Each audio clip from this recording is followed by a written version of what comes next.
Cerita dimulai dengan sebuah laporan berita yang membahas tentang serangkaian pembunuhan misterius di sebuah peternakan kecil. Kasus pertama terjadi pada tahun 1914 di mana sejumlah korban ditemukan tewas secara tragis.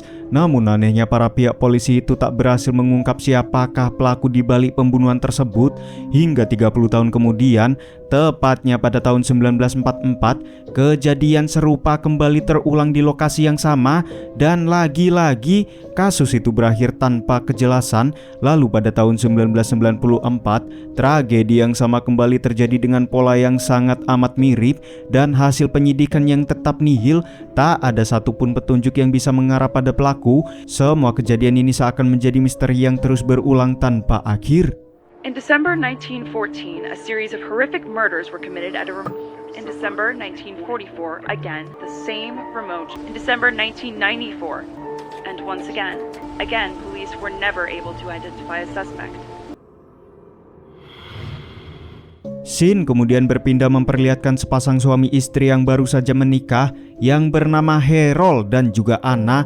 Harold bekerja di sebuah perusahaan, sementara Anna adalah seorang fotografer yang menyukai suasana tenang. Mereka berdua memiliki rencana untuk memulai hidup baru dengan membeli sebuah rumah yang letaknya jauh dari keramaian kota. Awalnya mereka sempat tak percaya karena rumah yang mereka beli itu tergolong besar, namun harganya sangatlah murah. Dan setelah ditelusuri, ternyata rumah tersebut sudah tak berpenghuni selama lebih dari 5 tahun. Dan kemungkinan besar itulah alasan kenapa harganya bisa semurah itu. Honestly, I can't believe this house was on the market for over 5 years. Maybe we could go check out the inside while we wait.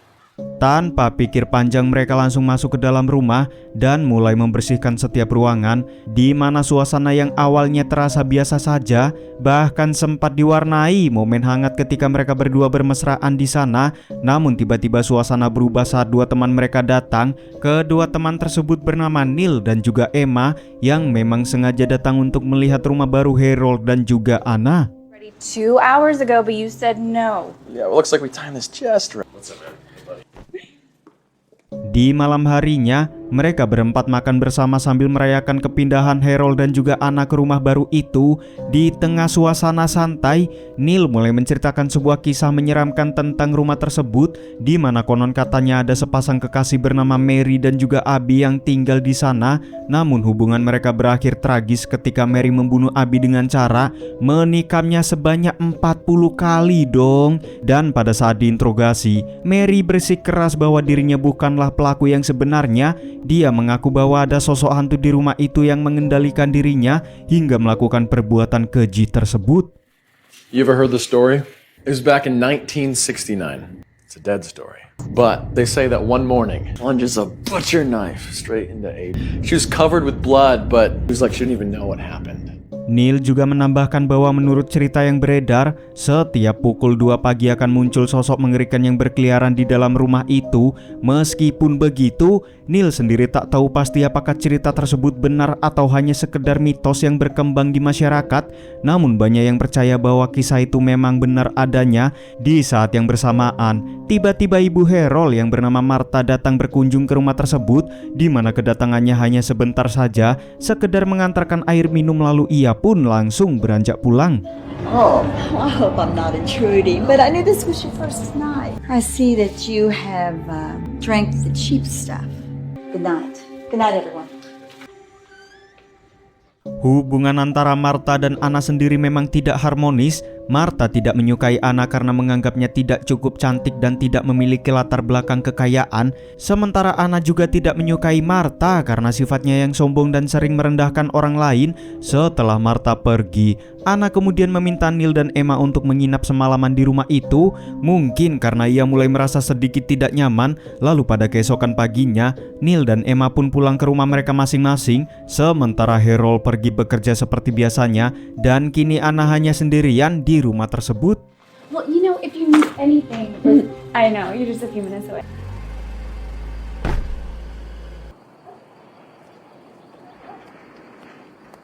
Karena Anna adalah seorang fotografer, Anna memanfaatkan waktunya untuk mengambil beberapa gambar di sekitar rumah, dan pada saat ia masuk ke area peternakan yang berada jauh dari rumah, ia mulai merasakan suasana yang aneh seolah ada sesuatu yang mengawasinya, di mana perasaan tidak nyaman itu membuatnya memutuskan untuk segera keluar dari tempat tersebut. Setelah selesai mengambil beberapa foto, Anna pun kembali ke rumah dan mulai merapikan barang-barang yang masih berantakan akibat proses pindahan.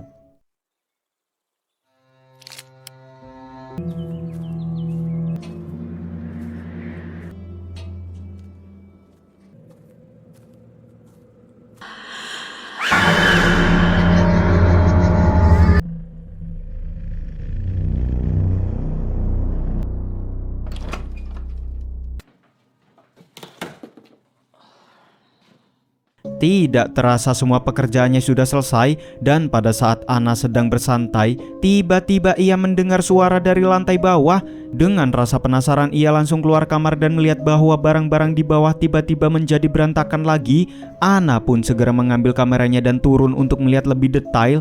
Namun saat ia hendak memotret, sesuatu yang aneh pun terjadi.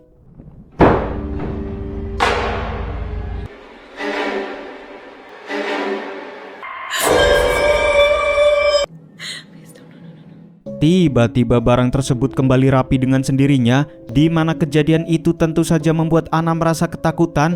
Meskipun begitu, ia mencoba berpikir positif dan menganggap bahwa dirinya hanya kelelahan sehingga mungkin berhalusinasi. Lalu pada malam harinya saat Anna sedang menyiapkan makan malam untuk suaminya, ia kembali mengalami kejadian aneh. Dia melihat ada 3 piring di atas meja, padahal ia yakin hanya meletakkan 2 piring saja sebelumnya. Sebelum sempat mencerna kejadian itu, tiba-tiba lampu di dalam sebuah lemari menyala dengan sendirinya. Dengan perasaan campur aduk antara penasaran dan juga takut, Anna pun memberanikan diri untuk membuka lemari tersebut, dan di dalamnya ia menemukan bekas cakaran di lantai, seolah ada sesuatu yang pernah terkurung di sana.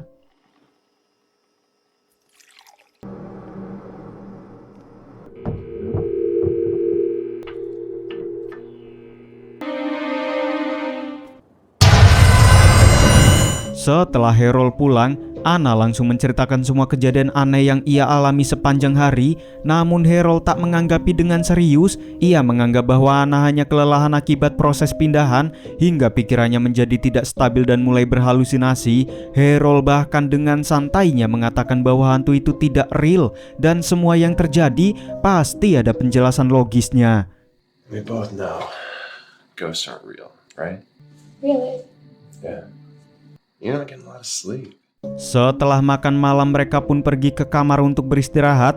Namun di tengah malam, tepatnya pada pukul 2 pagi, Anna tiba-tiba terbangun dalam kondisi setengah sadar. Dia melihat sosok menyeramkan yang muncul dan mulai menyerang Harold menggunakan pisau. Anna hanya bisa terpaku ketakutan menyaksikan kejadian tersebut. Namun beberapa saat kemudian, ia tersadar bahwa semua itu hanyalah mimpi buruk yang terasa begitu nyata.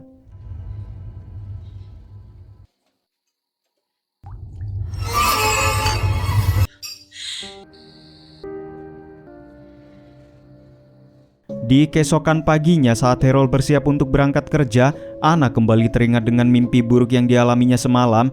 Ia pun menceritakan semuanya pada Harold sambil menduga bahwa mimpi itu mungkin dipengaruhi oleh cerita menyeramkan yang sebelumnya diceritakan oleh Neil. Namun seperti biasanya Harold mencoba menenangkan Anna dan mengatakan bahwa itu hanyalah mimpi biasa, tak perlu terlalu dipikirkan. Lalu setelah Harold pergi, Anna mulai membereskan barang-barang yang sudah tidak terpakai dan berniat menyimpannya di area peternakan. Dan pada saat berada di sana, dia tiba-tiba dikejutkan dengan penemuan sebilah pisau yang tergeletak begitu saja. Dan tanpa pikir panjang, Anna langsung mengambil pisau tersebut dan membawanya kembali ke dalam rumah. Just a new house and Neil's stupid story, and I'm fine. You gonna walk me out? Yeah. Okay.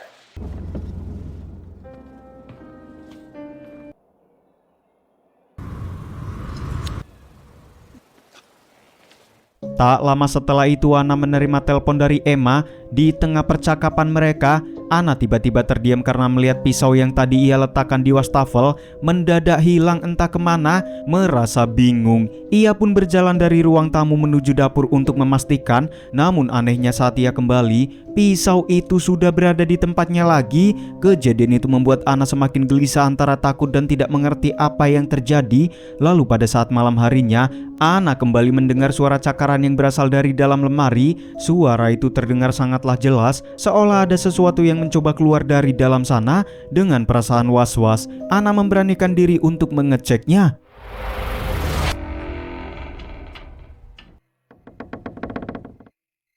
Namun saat lemari dibuka, Anna tidak menemukan siapa-siapa di dalamnya. Dan karena hari sudah semakin poek dan Harold juga belum pulang-pulang, Anna akhirnya memilih untuk tidak memikirkan hal itu terlalu jauh dan memutuskan untuk beristirahat. Lalu pada saat Harold pulang, Anna langsung meluapkan perasaannya. Dia mempertanyakan kenapa Harold tega meninggalkannya sendirian hampir seharian penuh di dalam rumah yang menurutnya semakin terasa menyeramkan. Harold pun menjelaskan bahwa di kantornya sedang ada proyek besar yang harus segera diselesaikan, sehingga ia terpaksa lembur selama beberapa hari ke depan. Babe, it's so late. I know.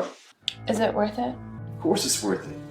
Mendengar hal itu, Anna yang hanya bisa mengeluh bahwa dirinya merasa sangat kesepian. Apalagi rumah mereka jauh dari tetangga dan tidak ada siapapun yang bisa diajak bicara. I'm so lonely here. I'm sorry. Thank you. Di malam harinya, tepat pada pukul 2 pagi, Anna kembali terbangun dan kali ini ia mendengar suara berasal dari lantai bawah. Dengan rasa penasaran yang bercampur takut, dia pun turun untuk memeriksanya. Di sana ia melihat sosok perempuan misterius yang perlahan berjalan keluar dari rumah itu. Tanpa sadar, Anna mulai mengikutinya dari belakang. Sosok itu terlihat seperti menari-nari dari kejauhan, seolah mengundang Anna untuk terus mendekat. Tanpa disadari, langkah Anna membawanya kembali ke area peternakan. Di tempat itu ia kembali menemukan sebilah pisau dan lagi-lagi membawanya pulang. Namun sesampainya di rumah, Anna seolah kehilangan kendali atas dirinya sendiri dan ia berniat membunuh Harold yang sedang tidur.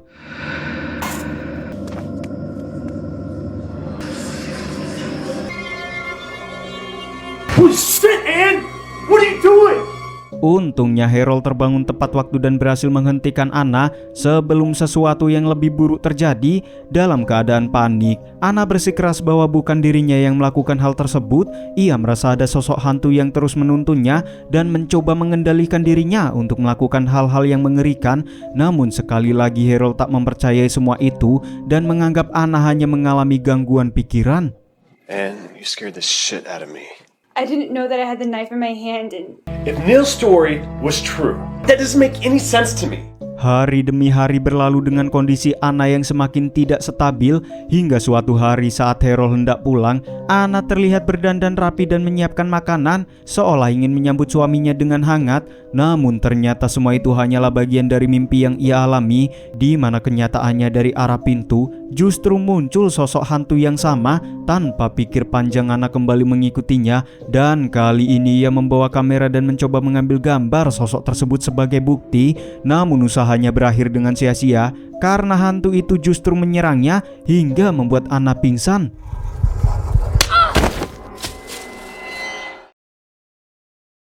Di keesokan paginya, Anna terbangun dalam kondisi lemah. Harold menjelaskan bahwa ia menemukan Anna dalam keadaan pingsan di dalam hutan. Lalu seorang dokter kemudian memberikan resep agar Anna bisa beristirahat dengan tenang. Dan di hari yang sama, Harold memutuskan untuk memanggil ibunya Martha agar datang dan menjaga Anna selama ia sakit. Namun kehadiran Martha justru membuat suasana semakin tidak nyaman. Anna yang melihatnya langsung merasa kesal dan tidak ingin berinteraksi dengannya. Sementara itu Harold sempat mencoba meminta izin kepada atasannya untuk mengambil cuti, tapi permintaannya ditolak. I guess the reason I'm calling you is because I'm not going to be able to make that 10 o'clock meeting. Well, my wife, Ann, she stumbled and... Right. I understand. Talk to you then. Di malam harinya sebelum tidur, Anna mengatakan kepada Harold bahwa ia ingin bertemu dengan orang yang pertama kali menemukan dirinya saat ia pingsan. Lalu keesokan harinya Harold pun mengatur pertemuan tersebut. Pria itu bernama Jack. Anna kemudian meminta Jack untuk mengantarkannya kembali ke lokasi di mana ia ditemukan. Sementara itu Harold tetap harus pergi bekerja seperti biasanya. Jack pun membawa Anna ke sebuah hutan. Ia menjelaskan bahwa saat ia pertama kali menemukan Anna, kondisinya sangatlah pucat hingga ia sempat mengira Anna sudah meninggal dunia. Namun setelah diperiksa, ternyata denyut nadinya masih ada meskipun sangat lemah. Can you show me where you found me? Well, yes, ma'am, of course. You were right here. This is where I found you in a real bad way. Cold, I thought you were dead. I just checked your pulse and... Setelah mendengar cerita itu, Anna hanya terdiam mencoba memahami apa yang terjadi pada dirinya. Dan ketika Anna kembali ke rumah, Martha berpamitan untuk pergi berbelanja ke toko, yang dimana hal itu membuat Anna kembali sendirian di sana. Tak lama kemudian setelah masuk ke dalam rumah, Anna kembali melihat sosok hantu tersebut. Dan kali ini ia panik dan segera menelpon Harold, memintanya untuk segera pulang secepat mungkin. Lalu pada saat Harold tiba, Anna terlihat sedang merapikan barang-barangnya, seolah-olah tak ingin tinggal di rumah itu lagi. Ia mengajak Harold untuk segera pergi dari sana. Namun saat mereka hendak pergi menggunakan mobil, kendaraan mereka tiba-tiba tak bisa dinyalakan. Harold, we need to get out of Why are here. all these bags out? We need to leave. Harold, hurry, come on. I don't know, it's just not starting. Di saat yang sama, Martha yang sudah pulang dari berbelanja, Martha mencoba meyakinkan Harold bahwa kondisi Anna sebenarnya baik-baik saja dan hanya terlalu banyak berhalusinasi. Mendengar itu, Harold akhirnya kembali ke kantornya untuk melanjutkan pekerjaannya, meninggalkan Anna bersama ibunya. I told you before you marry her that she was loony. I don't have time for this, I have to go to work. Mom, please take care of her. Setelah Harold pergi, Martha mulai menunjukkan sikap aslinya, di mana Martha menganggap Anna sebagai beban, bahkan menyebutnya gila karena sering mengalami halusinasi. Tanpa rasa belas kasihan, Martha kemudian mengurung Anna di dalam sebuah lemari. My son has gone and married a crazy bitch who thinks she sees ghosts. You're afraid of ghosts?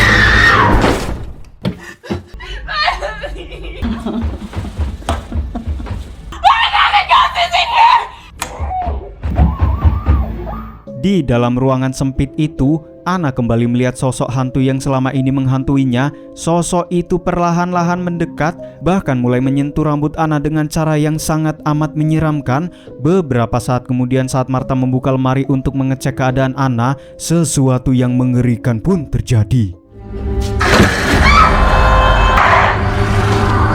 Tiba-tiba Anna muncul dalam kondisi yang sudah dirasuki hantu, lalu langsung menyerang dan membunuh Martha di tempat dengan sangat amat brutal.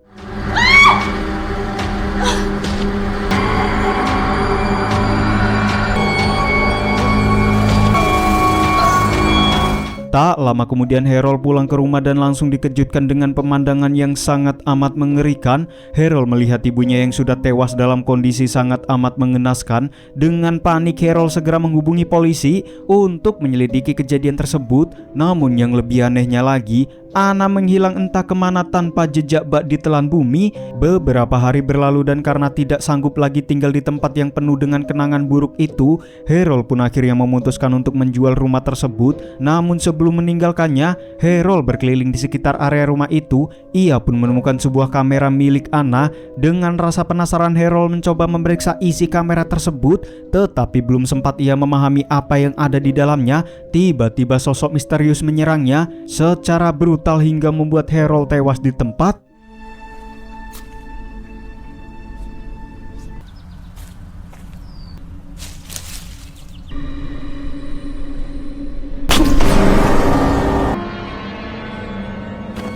Pada akhirnya polisi kembali dihadapkan pada kasus pembunuhan tanpa pelaku yang jelas. Sama seperti kejadian sebelumnya yang pernah terjadi di tempat itu, misteri rumah tersebut pun tetap tidak terpecahkan, seolah menjadi kutukan yang terus berulang dari waktu ke waktu. Film pun sudah berakhir. Jadi gimana? Film yang sangat amat menyeramkan bukan? Jangan lupa subrek dan sampai jumpa di video selanjutnya. Bye bye.